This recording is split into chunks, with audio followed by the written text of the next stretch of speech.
तो नमस्कार दोस्तों, आज तो ग्राउंड जीरो की रिपोर्ट कर ली जाए, क्योंकि ग्राउंड जीरो की रिपोर्ट होगी तब आप समझ पाएंगे कि इस देश के भीतर में पॉलिटिक्स एक थिएटर में तब्दील हो चली है। इस देश की पार्लियामेंट के भीतर भी सिर्फ और सिर्फ थिएटर होता है। इतना ही नहीं, इस देश में डेमोक्रेसी को भी एक ऐसे थिएटर में तब्दील किया जा चुका है जिसमें हर कैरेक्टर आता है और उसके हाथ में दिए गए जो डायलॉग्स है उसको बोलकर यह चला जाता है। लेकिन इस थिएटर की सबसे बड़ी त्रासदी यह है कि इस थिएटर का सबसे बड़ा किरदार और कोई नहीं, देश के प्रधान सेवक हैं। उनके हाथों में भी जो दस्तावेज, चाहे बाबू लोग, चाहे नौकरशाह और चाहे वह खुद अपने तौर पर जिन डायलॉग्स को बोलना चाहते हो बोलकर चले जाते हैं, जमीनी हकीकत क्या है इस पर से आंखें मूंद लेते हैं। और तो और गवर्नेंस को कैसे थिएटर में तब्दील कर दिया गया है या इस देश की डेमोक्रेसी को कैसे मिमिक्री में बदल दिया गया है, उसका सच भी इस ग्राउंड जीरो की रिपोर्ट में आपको देखने को मिल जाएगा। क्योंकि सामान्य तौर पर हम लोग मानकर चलते हैं कि किसी भी सरकार को 5 साल के लिए चुना जाता है और वो जो भी निर्णय लेती है, चाहे वो बजट में लिए गए निर्णय हो, वो इन 5 सालों को ध्यान में रखकर ही लेती है। यानी नीति आयोग के द्वारा फैसले हो, बजट के फैसले हो, अपने तौर पर कोई कह रहा हो, इसका मतलब यह तो नहीं होता है कि वो जिन बातों को कह रहा है उसको अनंत काल में पूरा किया जाएगा। लेकिन इस थिएटर में सब कुछ चलता है। यह कैसा थिएटर और इस ग्राउंड जीरो पर जाने की जरूरत क्यों पड़ी, हमें लगता है कि आपको एक दिन पहले चलना होगा, यानी कल का दिन। कल शाम में कैबिनेट बैठी, कैबिनेट ने डिसीजन लिया और उस डिसीजन को लेकर 1 घंटे के बाद प्रधानमंत्री ने ट्वीट किया।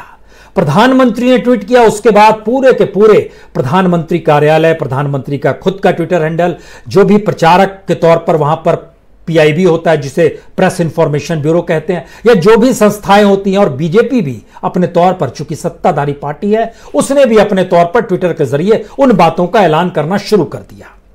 और पीआईबी ने तो कमाल किया, 10 भाषाओं में प्रेस रिलीज जारी कर दी। लेकिन सच क्या है? आप कहेंगे घटना क्या है, हम कहेंगे सच क्या है, और उस घटना के मद्देनजर ही जरा चीजों को समझने की कोशिश कीजिएगा।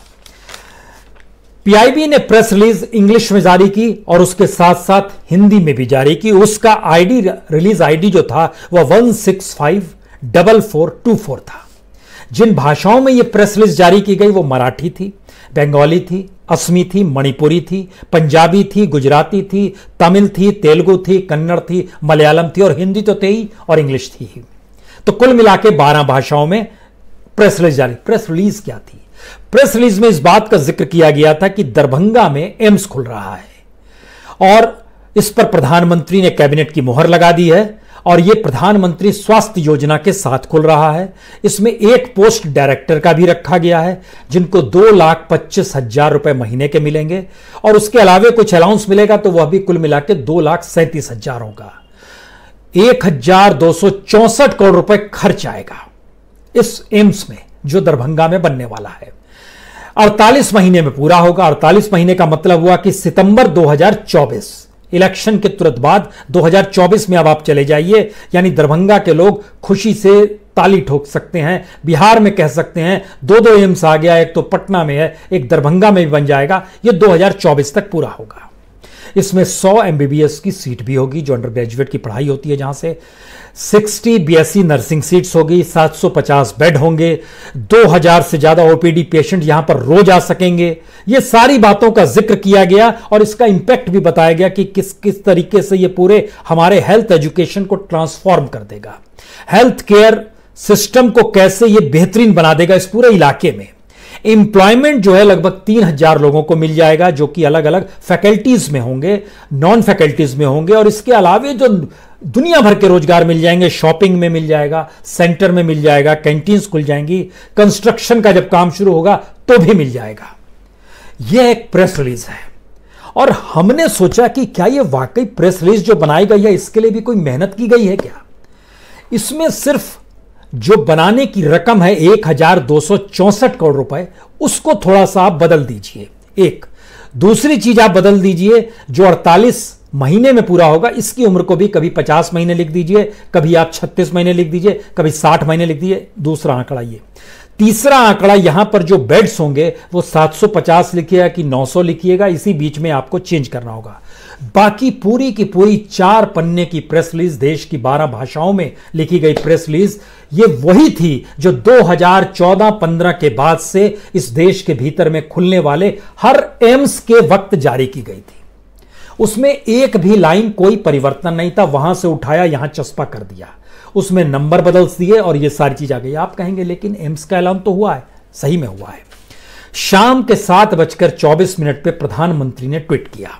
उस ट्वीट में उन्होंने लिखा, दरभंगा में एम्स के निर्माण से जहां बिहार के हेल्थ इंफ्रास्ट्रक्चर को मजबूती मिलेगी, वहीं स्वस्थ भारत के संकल्प को भी नया बल मिलेगा। इससे न केवल हेल्थ केयर प्रोफेशनल्स को ट्रेनिंग मिलेगी, बल्कि आसपास के लोगों को रोजगार भी प्राप्त होगा।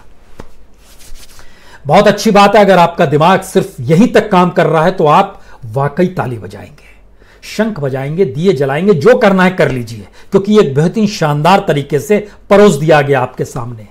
उसमें सिवाय इसके आपको कुछ नजर नहीं आया कि प्रेस रिलीज ठीक है, पुरानी भी थी तो नई ले आए, क्या दिक्कत है? कोई दिक्कत नहीं है। सवाल यहीं से शुरू होता है ग्राउंड जीरो की रिपोर्टिंग का। जब प्रधानमंत्री ने इन बातों का जिक्र किया तो हमें लगा कि शायद ये दरभंगा का एम्स जो है, इसका फैसला तुरंत कैबिनेट की बैठक में लिया गया होगा और उससे पहले इसको सरकार ने कुछ दिन पहले ऐलान किया होगा। जब पन्नों को पलटना शुरू किया तो आपको जान के यह हैरत होगी, दरभंगा के एम्स के बारे में ऐलान 2015 के बजट में किया गया था, यानी 2014 में जब यह सरकार चुनकर आई थी, उसके बाद जो पहला बजट पूर्ण रूप से मोदी गवर्नमेंट का था, उसमें दरभंगा के एम्स का जिक्र किया गया था, लेकिन दरभंगा शब्द नहीं था, बिहार के एम्स का जिक्र था। बिहार में एक एम्स खोलेंगे। वो दरभंगा शब्द 2019 में आ गया, उस वक्त आ गया जब इस बात को लेकर सहमति बन गई कि वो जमीन जो दी जाएगी, वह जमीन दरअसल दरभंगा मेडिकल कॉलेज वाली ही जमीन के दायरे में 200 एकड़ की जमीन होगी और उसी के भीतर में एम्स खुलेगा। तो एक सहमति लगी और एम्स की बात आ गई। तो जो सरकार 2014 में चुनकर आई थी, जिसकी उम्र 2019 में पूरी हो रही थी, अगर मान लीजिए 2000 बजट भर में ही ना ऐलान किया गया था, 2019 में यह सरकार चुनकर नहीं आती, तो 2015 का बजट बेकार साबित होता, क्योंकि यह सरकार तो रहती नहीं। लेकिन कैबिनेट बैठी 2019 के चुनाव के बाद 2020 में, डिसीजन लिया गया दरभंगा का 2014 के 5 साल बीतने के बाद 2019 में। ऐसा कभी होता नहीं है, लेकिन हुआ है। चलिए, अच्छी बात है, क्योंकि कोई भी सरकार जब किसी चीज को रखती है तो 5 साल में पूरा करने के लिए रखती है। लेकिन बात यहां पर खत्म नहीं होती है, बात यहीं से शुरू होती है। 2 लेवल की यह ग्राउंड जीरो रिपोर्ट है। पहली ग्राउंड जीरो रिपोर्ट है एम्स के बारे में, दूसरी ग्राउंड जीरो रिपोर्ट है दरभंगा के बारे में। एम्स के बारे की ग्राउंड जीरो रिपोर्ट यह कहती है कि दरअसल इस देश के भीतर में मोदी गवर्नमेंट जब से आई, उसने कई जगहों पर 2014-15 और 15-16 में एम्स का खूब ऐलान किया। उसकी उम्र भी तय कर दी, कीमत भी तय कर दी, कब पूरा होगा यह भी तय कर दिया। तो थोड़ी देर के लिए आप दरभंगा को भूल जाइए और लिए आपको सफर पे ले चलते हैं। नागपुर एम्स फरवरी 2020 में पूरा हो जाना है, क्योंकि यह 2014 के बजट में ही जिक्र कर दिया गया था। तो इसको फरवरी 2020 में पूरा होना है। नागपुर घूम के आइए, आपको एम्स नहीं मिलेगा।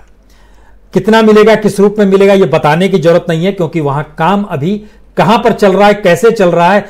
एक हल्का सा आपको आइडिया देते हैं कि जितनी रकम रिलीज की जानी थी, उस रकम का 50% भी पैसा रिलीज नहीं किया गया है, तो 50% भी हिस्सा बना नहीं है। गोरखपुर में मार्च 2020 में एम्स बन जाना था, जो अभी तक नहीं बना है। उसके लिए 1011 करोड़ रुपए लगने थे, नागपुर के लिए 1577 करोड़ रुपए लगने थे, वो पैसा भी रिलीज यहां भी नहीं किया गया। उसके बाद आइए पश्चिम बंगाल कल्याणी के इलाके में, ये तो फरवरी 2020 में पूरा हो जाना चाहिए था, लॉकडाउन से पहले की स्थिति हो जाना चाहिए था, नहीं हुआ है, नहीं हो पा रहा है, नहीं बन पा रहा है। आंध्र प्रदेश का मंगलगिरी 1618 करोड़ रुपए, इसकी उम्र भी फरवरी 2020 तक थी, बन जाना चाहिए था, नहीं बना है। गुवाहाटी में अप्रैल 2021 तक बनना, अगले साल तक की मियाद है, लेकिन इसकी भी ऐलान हुआ था 2014 में। पहले जो चुनकर आए थे तब ऐलान हुआ था, लेकिन अब 2021 तक पूरा हो जाए, क्योंकि इसमें जो 1123 करोड़ रुपए हैं, उसमें पैसे की रकम दीजिएगा तब ना वो बनेगा, नहीं बना है। और बिहार का जो बजट में जब ऐलान किया गया था, तब कहा गया था कि दिसंबर 2022 तक बन जाएगा। क्योंकि ये मानकर चला जा रहा था कि जब हमने ऐलान कर दिया है तो पैसा देंगे, बनना शुरू हो जाएगा और 2022 तक बन जाएगा। मान लीजिए सरकार चली भी जाए तो भी पैसा तो जारी हो गया, तो बनते बनते बन ही जाएगा और उसको दिसंबर 2022 तक बन जाना चाहिए था। लेकिन अब नाम दरभंगा आ गया उस बिहार में, उसमें 1264 करोड़ रुपए आ गए और उसकी उम्र अब हो गई सितंबर 2024, वो आगे बढ़ गई। फिर अगले साल का जो बजट आया उसमें कुछ ऐलान किया गया। अवंतीपुरा और सांबा जो जम्मू कश्मीर के इलाके में आते हैं, वहां के लिए तय किया गया कि अवंतीपुरा में 2024 तक बनेगा, सांबा में 2022 तक बनेगा, पंजाब के भटिंडा में अप्रैल 2020 तक बन जाएगा। असंभव है, नहीं बन पाया है, नहीं बन पा रहा है, पैसा रिलीज नहीं है, सारी यूनिट्स वहां पर अधूरी पड़ी है, जो भी अलग अलग ब्रांच होते हैं। तमिलनाडु में सितंबर 2022 तक बनने की बात थी, वह भी मामला अटका हुआ है। हम जब इन बातों का जिक्र कर रहे हैं तो हमको लगता है एक चीज और आपको जाननी चाहिए कि इससे पहले की जो सरकारें थी वो क्या करती थी। अटल बिहारी वाजपेयी और मनमोहन सिंह के दौर में इस देश के भीतर में जोधपुर, भोपाल, भुवनेश्वर, ऋषिकेश, पटना, रायपुर, रायबरेली और झज्जर, इन जगहों पर, झज्जर को थोड़ा सा पीछे ले जाते हैं, उसके बारे में किस्सा बताएंगे, लेकिन बाकी के जो 7 जगह का जिक्र जो हमने किया यह 2003-4 का जिक्र है जब एम्स बनाने का ऐलान कर दिया गया था। लेकिन आज की तारीख में जितने नाम हमने लिए हैं इसमें से किसी भी एम्स में चले जाइएगा तो पता चलेगा कि कोई यूनिट अधूरी पड़ी हुई है। कहीं ओपीडी चल रहा है तो अभी सर्जिकल यूनिट अधूरी है, कहीं पर दीवार नहीं बन पा रही है तो कहीं पे अभी मशीनें नहीं आई हुई हैं। इन स्थितियों को जीते हुए ये एम्स चल पड़े हैं और इसको सरकारी दस्तावेज में कंप्लीट लिख दिया गया है, कंप्लीटेड। बाकी जगहों की स्थिति है। एक सवाल और आपके जहन में आना चाहिए, जो दिल्ली का एम्स है ये किसने बनाया था, कब बनाया था, कैसे बनाया था। 1952 में भारत सरकार के पास पैसा नहीं था, न्यूजीलैंड के जरिए फंडिंग हुई थी और उसमें जो पैसा आया था उसको उस वक्त में जवाहरलाल नेहरू और उस वक्त की जो फाइनेंस मिनिस्टर थी उनके जरिए ये पूरा काम किया गया था और ये बनाया गया था 1956 में बनकर ये तैयार हो गया था। 4 साल का वक्त लगा था। तो हमें लगा कि जिस वक्त हमारे पास इंफ्रास्ट्रक्चर नहीं था और उतनी जानकारी नहीं थी तब हमने एम्स 4 साल में बनाया था, लेकिन उसके बाद के एम्स का जो एवरेज निकल कर आता है, जो अधूरा एम्स ही चालू है उसकी उम्र एवरेज जो निकल कर आएगी वह तकरीबन 10 साल निकल कर आएगी। तो इसका मतलब है कि हम लोग राजनीतिक तौर पर इमोशन के साथ मरीजों से खेलते हैं, मरीजों के परिजनों से खेलते हैं, जो अपने अपने इलाकों में रहते हैं। उस एक अस्पताल तो खुल जाए, उनकी भावनाओं से खेलते हैं।